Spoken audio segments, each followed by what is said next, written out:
Hello guys, welcome to Akata TV. If this is your first time here, you're welcome. Don't forget to hit the subscribe button and like. And if you've been here before, keep being a family. So guys, today we're going to be talking about an interesting man named Olaudah Equiano. I know a lot of persons may be wondering who he is and why he's so important. Let's find out.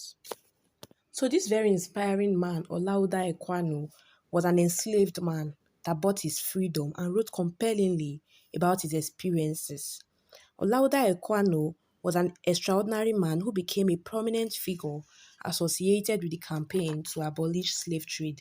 So this man was born in what is now called Nigeria and sold into slavery at age 11. So this is more like a brief history about him. Let's go further. The Igbos were dispersed to Barbados in large numbers. Olaudah Equiano, a famous Igbo author, an abolitionist, and ex-slave, was dropped off there after being kidnapped from his hometown near the Bight of Biafra.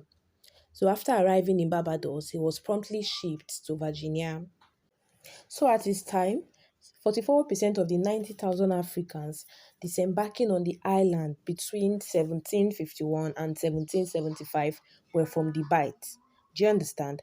So these Africans were therefore mainly of Igbo origin.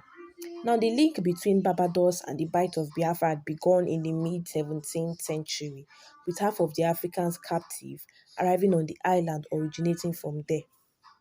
Now, let's take a brief look at the Haiti. The Haiti had many Igbo slaves.